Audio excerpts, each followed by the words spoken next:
Hello friends, I hope you are doing good. Let's get started with today's addition.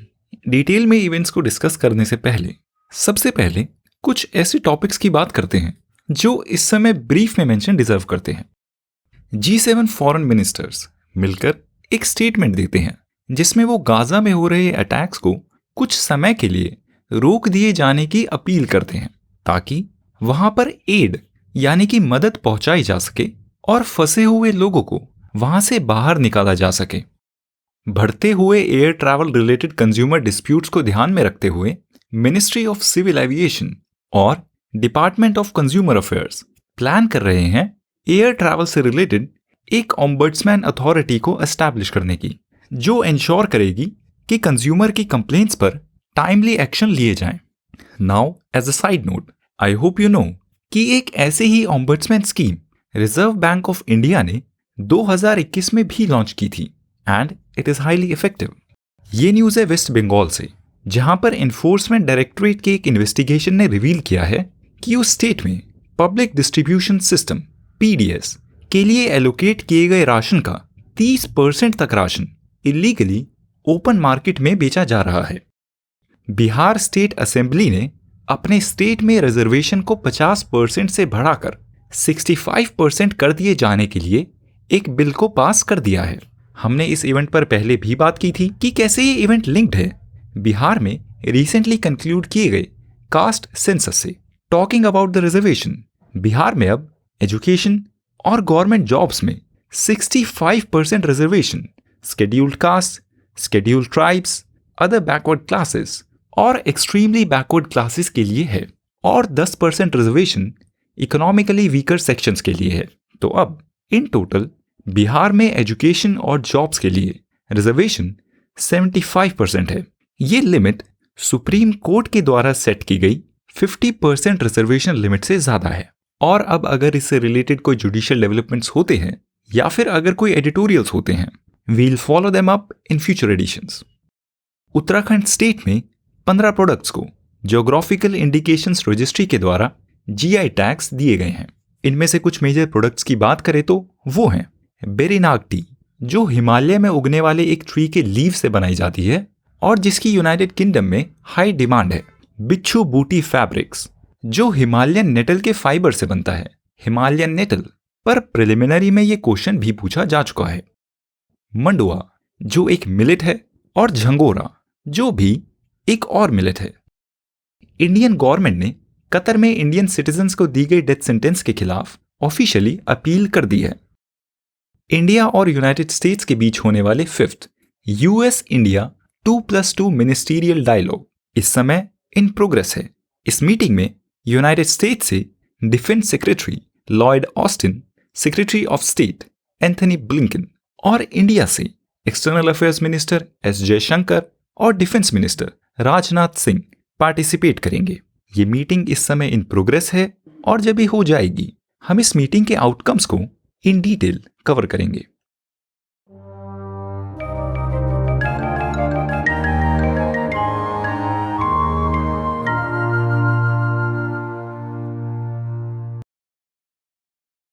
आज के addition में हम detail में cover करेंगे केरला के गवर्नर और उनकी गवर्नमेंट के बीच चल रहे फ्रिक्शन को और गवर्नर के रोल को, दिल्ली गवर्नमेंट की क्लाउड सीडिंग मेथड से आर्टिफिशियल रेन कराने के प्लान को और अगरतला अखूरा रेल लिंक पर एक एक्सप्लेनर पीस को। ये पहली न्यूज है केरला से, जिनकी स्टेट गवर्नमेंट ने एक बार फिर से सुप्रीम कोर्ट में पिटीशन की है अपने स्टेट के गवर्नर आरिफ मोहम्मद खान के लेजिस्लेटिव डिले को लेकर। उन्होंने इससे पहले एक ऐसी ही पिटीशन 3 नवंबर को भी की थी, जिसको हमने अपने एडिशंस में कवर भी किया था। आई होप यू रिमेंबर इट। तो केरला स्टेट गवर्नमेंट ने सुप्रीम कोर्ट में पिटीशन की है, यानी कि याचना की है कि उनकी स्टेट के गवर्नर अपने पास फाइनल असेंट के लिए आए बिल्स को पास नहीं कर रहे हैं। केरला स्टेट गवर्नमेंट का कहना है कि ये डिले केरला स्टेट के सिटीजन्स के article 21 that is right to life को वायलेट करता है। केरला गवर्नमेंट ये भी बोलती है कि ये डिले उनकी स्टेट के सिटीजन्स के आर्टिकल 14 यानी कि राइट टू इक्वालिटी को भी वायलेट करता है। और केरला गवर्नमेंट ने सुप्रीम कोर्ट में केरला हाई कोर्ट के एक जजमेंट के खिलाफ एक स्पेशल लीव पिटीशन भी फाइल की है। इस स्पेशल लीव पिटीशन में उन्होंने केरला हाई कोर्ट के जजमेंट को चैलेंज किया है।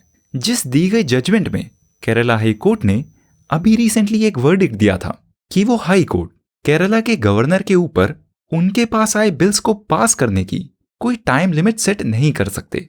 अब हम इस इवेंट से रिलेटेड दो जुड़े हुए एस्पेक्ट्स पर बात करेंगे। पहला है इस इवेंट से रिलेटेड कंसेप्ट्स जो हैं article 14 right to equality, article 21 right to life and personal liberty, governor over state legislation और डिस्क्रिशनरी पावर ऑफ गवर्नर। ये सब टॉपिक्स आप वीडियो को पॉज करके इनके बारे में स्क्रीन पर से पढ़ लें या फिर आप डिस्क्रिप्शन में लिंक नोट्स को भी रेफर कर सकते हैं। अब हम बात करते हैं इस टॉपिक से जुड़े कुछ प्रिलिमिनरी प्रैक्टिस क्वेश्चंस की। बताइए, which article of Indian constitution is related with the term of office of governor. दूसरा क्वेश्चन, गवर्नर बनने के लिए मिनिमम एज रिक्वायरमेंट कितनी है। 7th कॉन्स्टिट्यूशनल अमेंडमेंट जिसको 1956 में पास किया गया था वो किससे रिलेटेड था। कॉन्स्टिट्यूशन का कौन सा आर्टिकल गवर्नर की ऑर्डिनेंस मेकिंग पावर को डिफाइन करता है। और आखिरी क्वेश्चन, किसी गवर्नर को एक बार में मैक्सिमम कितने स्टेट्स में एज अ गवर्नर अपॉइंट किया जा सकता है। कॉन्स्टिट्यूशन में इसकी क्या लिमिट डिफाइंड है। आप इन सब क्वेश्चन का आंसर दीजिए डिस्क्रिप्शन में प्रेजेंट क्विज के लिंक को इस्तेमाल करके। Also don't forget to mention your names because the top 5 students will be mentioned in the next edition. ये नेक्स्ट न्यूज है दिल्ली से, जो पिछले काफी समय से पॉल्यूशन से जूझ रही है। I am sure you know that. साल के इस समय दिल्ली और उसके बॉर्डरिंग रीजन्स में एयर मूवमेंट बिल्कुल रुक जाती है, जिसकी वजह से वहां वेंटिलेशन नहीं हो पाती and the pollution starts to accumulate resulting in a gas chamber like situation.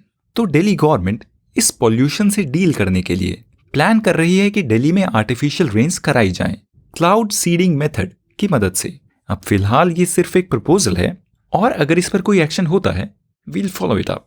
अब इस इवेंट से रिलेटेड ज्योग्राफी का टॉपिक जिस पर प्रिलिमिनरी में क्वेश्चन पूछे जाने के हाई चांसेस हैं, क्लाउड सीडिंग, उसकी बात करते हैं।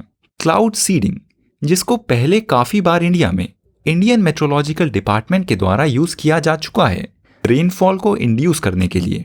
ये एक तरीका है जिसमें ट्रोपोस्फीयर में प्रेजेंट क्लाउड्स में कुछ स्पेसिफिक केमिकल सब्सटेंस को स्प्रे किया जाता है जिससे उन क्लाउड्स में प्रेजेंट मॉइस्चर से रेन ड्रॉप्स बन जाते हैं।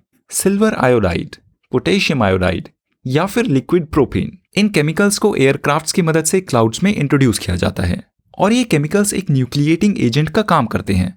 मतलब ये केमिकल्स क्लाउड में प्रेजेंट मॉइस्चर को एक सरफेस प्रोवाइड करते हैं जिसके अराउंड वो मॉइस्चर कंसंट्रेट हो जाता है और वाटर ड्रॉप्स बन जाते हैं विच इवेंचुअली रेन्स। अब इस टॉपिक से रिलेटेड प्रिलिमिनरी प्रैक्टिस क्वेश्चन। बताइए, हाई क्लाउड्स का प्राइमरी रोल होता है सोलर रेडिएशन को रिफ्लेक्ट करना और अर्थ की सरफेस को ठंडा रखना, और लो क्लाउड्स का काम होता है अर्थ की इंफ्रारेड रेडिएशन को एब्जॉर्ब करना और अर्थ पर एक वार्मिंग इफेक्ट को बनाए रखना। ये क्वेश्चन यूपीएससी प्रिलिमिनरी 2022 में पूछा गया था और आप इसको भी आंसर कीजिए क्विज के लिंक को यूज करके। ये आज का एक्सप्लेनर पीस है और इसका कॉन्टेक्स्ट है अगरतला अखूरा रेल लिंक, जिसको लास्ट वीक ही प्राइम मिनिस्टर नरेंद्र मोदी और उनकी बांग्लादेशी काउंटरपार्ट शेख हसीना ने मिलकर लॉन्च किया है। इस रेल लिंक से बांग्लादेश और इंडिया के नॉर्थ ईस्ट रीजन की ट्रेड और जनरल कनेक्टिविटी काफी इंप्रूव होगी। इस रेल लिंक की बात करें तो इस रेल लिंक की लेंथ 12.24 किलोमीटर है, जिसका 6.78 किलोमीटर भाग बांग्लादेश में है और 5.46 किलोमीटर भाग इंडिया के त्रिपुरा में है। ये रेल लिंक बांग्लादेश के अखूरा को त्रिपुरा के अगरतला से जोड़ता है। इस रेल लिंक की पूरे तरीके से फंक्शनिंग शुरू होने के बाद ये प्रोजेक्ट अगरतला और कोलकाता के बीच के ट्रेवल टाइम को फिलहाल के 31 घंटे से घटाकर 10 घंटे कर देगा और डिस्टेंस को रफली 1,500 किलोमीटर से घटाकर 460 किलोमीटर कर देगा। जहां पहले त्रिपुरा और वेस्ट बंगाल के बीच ट्रैवल करने के लिए आसाम से होकर जाना पड़ता था, इस रेल लिंक के बाद आसाम के ट्रैवल को बाईपास किया जा सकेगा। इस रेल लिंक से इंडिया को बांग्लादेश में लोकेटेड चित्तगोंग इंटरनेशनल सी पोर्ट इसको एक्सेस करना और आसान हो जाएगा। जिससे इंडिया का ट्रेड और इम्प्रूव होगा और बॉर्डरिंग रीजन्स की इकोनॉमी और बूस्ट होगी। इस प्रोजेक्ट के पूरा होने में इंडिया ने काफी फाइनेंशियली कंट्रीब्यूट किया है। इंडियन गवर्नमेंट ने इन टोटल बांग्लादेश गवर्नमेंट को रफली 1250 करोड़ रुपए कंट्रीब्यूट किए हैं और ये इंडिया की एक्ट ईस्ट पॉलिसी और नेबरहुड फर्स्ट पॉलिसी को डेमोन्स्ट्रेट करता है। अब बात करते हैं इंडिया और बांग्लादेश की फिलहाल प्रेजेंट कनेक्टिविटी की। इस समय इंडिया और बांग्लादेश के बीच 5 रेल लिंक्स हैं और ये सभी 5 रेल लिंक्स वेस्ट बंगाल को बांग्लादेश से कनेक्ट करते हैं। इंडिया के बाकी और स्टेट्स को भी बांग्लादेश से कनेक्ट किया जाए, इसके लिए काफी समय से कोशिश जारी है। इस अगरतला अखूरा रेल लिंक पर ही सबसे पहले 2010 में एक मेमोरेंडम ऑफ अंडरस्टैंडिंग को साइन किया गया था। इंडिया और बांग्लादेश के बीच का बायलैटरल ट्रेड पिछले कुछ समय से स्टेडीली ग्रो कर रहा है और ये रेल लिंक प्रोजेक्ट इस ट्रेड को और general people to people connectivity और कल्चरल कनेक्टिविटी को और इम्प्रूव करेगा। That's all for today friends, अगर इस वीडियो से आपकी लाइफ में कोई वैल्यू एडिशन होती है तो please show your support bye liking this video और क्विज को जरूर अटेम्प्ट करें। It will help in your preliminary preparation. See you in the next edition. Bye.